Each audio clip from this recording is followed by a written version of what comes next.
Bismillahirrahmanirrahim. Assalamualaikum warahmatullahi wabarakatuh. Sahabat-sahabat, para mujahid dan mujahidah Cagar Foundation yang dimuliakan oleh Allah Subhanahu wa taala.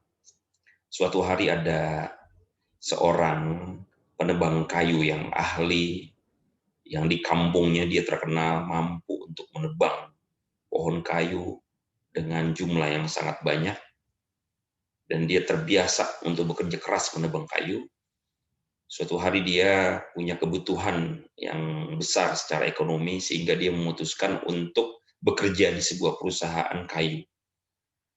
Dan ketika melamar pekerjaan, pihak perusahaan sebagaimana standar profesional, mereka punya target, maka ditanyalah penebang kayu itu, berapa banyak pohon kayu yang bisa kamu tebang dalam sehari. Ini kisah zaman dulu dan menebangnya masih menggunakan alat tradisional yaitu kampak. Kemudian si penebang ini menjawab, saya sehari bisa menebang 5 pohon. Itulah pengalaman saya. Maka deal, sepakatlah mereka membuat kesepakatan untuk menerima pekerjaan dan memberikan gaji. Dan keesokan harinya mulailah dia bekerja. Di hari pertama, dia bekerja dari pagi sampai sore dan betul, dia mampu menebang 5 buah pohon. Kemudian di hari kedua, ternyata dia juga mampu bekerja dengan menumbangkan 5 pohon, ditebangnya 5 pohon itu. Tapi dia merasa di hari kedua ini kok agak capek ya, lebih berat kerjanya. Sampai di hari ketiga, dia bisa menebang 5 pohon, tapi harus menambah waktunya. Lebih pagi dan pulang lebih sore lagi, dan tenaganya pun capek. Hari keempat, dia berusaha melakukan hal yang sama dengan waktu yang juga ditambah, tenaga yang ditambah, tapi cuma mampu menebang 4 pohon. Di hari kelima, dia melakukan hal yang sama, dan ternyata cuma tinggal 3 pohon yang mampu dia tebang. Hari keenam, ternyata berkurang, hanya tinggal 2 pohon, sampai di hari ketujuh, dia padahal sudah menguras tenaga, mengorbankan waktu banyak, tapi ternyata dia hanya mampu menebang 1 pohon. Pertanyaannya, apa yang menyebabkan kinerjanya menurun? Apa yang membuat dia tidak bahagia, stres, tenaganya terkuras, capek, sakit? Tahu nggak penyebabnya? Ternyata adalah dia tidak pernah mengorbankan hanya sedikit waktu dalam setiap harinya untuk mengasah kampaknya. Itulah yang membuat akhirnya hidupnya makin berat. Nah, teman-teman yang Allah muliakan, begitulah kira-kira hidup kita. Hari ini kita banyak berhadapan dengan tugas, ya, kewajiban, tanggung jawab, masalah-masalah yang datang setiap saat.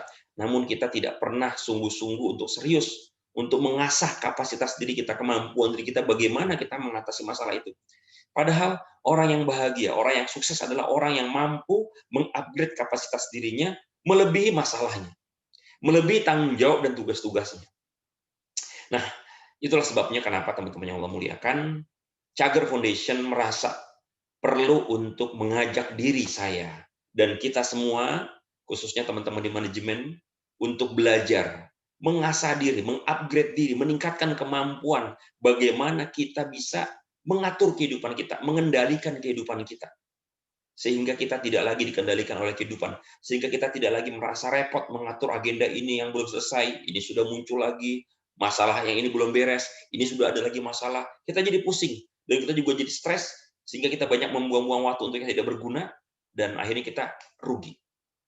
Nah, inilah latar belakang kenapa Cagar merasa perlu mengajak seluruh relawannya secara bertahap. Kita mulai dari manajemennya dan kemudian ke leader-leadernya untuk menyelenggarakan kegiatan pembelajaran, yaitu pembelajaran yang sangat dahsyat melalui training dan coaching 7 Habits, 7 kebiasaan yang sangat efektif dari Stephen A. Covey. Inilah training yang sangat laris dan legendaris di muka bumi. Penulisnya Stephen R. Covey itu merupakan satu dari 25 orang yang berpengaruh di Amerika, dan kemudian bukunya sudah dicetak lebih dari 30 juta kopi dan diterjemahkan dalam 70 bahasa. Begitu banyak orang-orang hebat di muka bumi ini yang mengalami perubahan melalui training ini. Kalau kita seorang mukmin, sesungguhnya ini bukan sesuatu yang asing karena Islam seluruhnya mengajarkan sesuatu yang progresif, mengajarkan kita untuk berubah, mengajarkan kita untuk meningkat dan salah satu dimensi adalah melalui perubahan kebiasaan. Kenapa? Karena kebiasaan ternyata adalah merupakan bagian dari fitrah kehidupan. Hidup adalah kumpulan dari kebiasaan.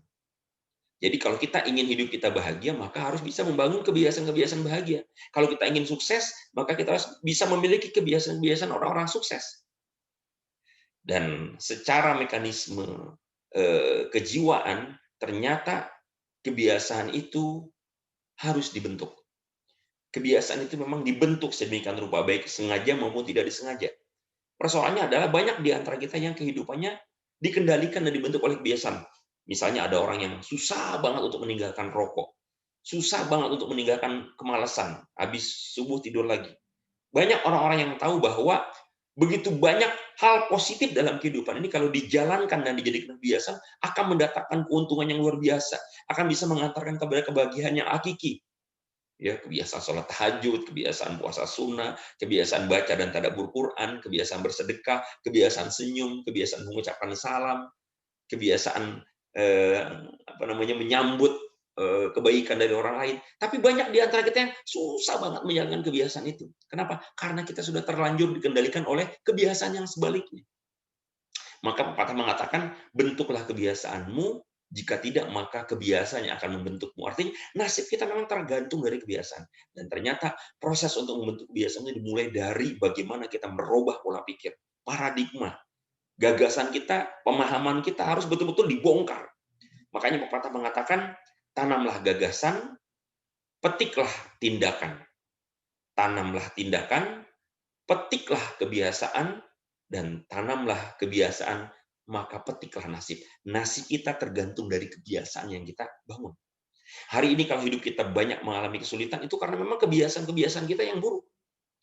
Nah, teman-teman yang muliakan, saya ucapkan selamat datang di dalam fase bersejarah dari persaudaraan kita.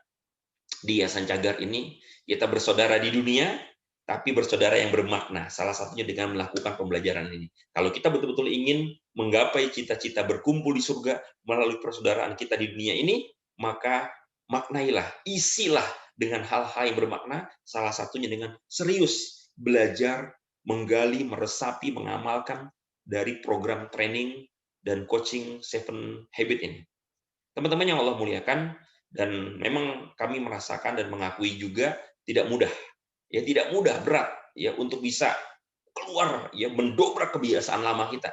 Ya salah satunya kebiasaan untuk ketika baca WA udah dapat pesan itu susah banget untuk bilang terima kasih, untuk bilang ngasih emoticon jempol, itu berat banget untuk mengerjakan tugas. Tapi inilah yang sangat dahsyat. Kita akan rasakan ada banyak begitu manfaat besar yang akan merubah kehidupan kita. Training ini spesial memang sangat mahal dan kita dapat rezeki besar untuk mendapatkan ini. Akan banyak perubahan yang terjadi pada diri kita secara pribadi, kita akan lebih teratur hidupnya, kita nggak akan pusing lagi dengan insya Allah ya masalah-masalah yang bertubi-tubi datang yang belum kita beresin, ya baik masalah-masalah rumah tangga, masalah-masalah pekerjaan kita khusus di yayasan ini, insya Allah akan banyak berubah. Insya Allah ya kita memohon pertolongan Allah yang maha memberikan petunjuk, maha membuahkan hati, agar kita juga diberikan kekuatan untuk istiqomah, konsisten mengikuti program ini selama 3 pekan khususnya, baik yang training maupun yang training plus coaching, semuanya diharapkan untuk bisa beristiqomah, mengikuti tahapan demi tahapan, menjalankan tugas demi tugas, dan merespon setiap permintaan postingan dengan sepenuh hati. Ingat, ini adalah pembelajaran dan kalau kita niatkan karena Allah akan bernilai ibadah, akan banyak pahalanya. Sakitnya kita, capeknya kita akan jadi pahala insya Allah. Demikian, selamat belajar, selamat merebut pencerahan, dan selamat memperbaiki serta membangun kebiasaan, dan akhirnya selamat memetik nasib yang lebih baik di dunia, dan insya Allah nanti akan kita dikumpulkan semua di surga. Assalamualaikum warahmatullahi wabarakatuh.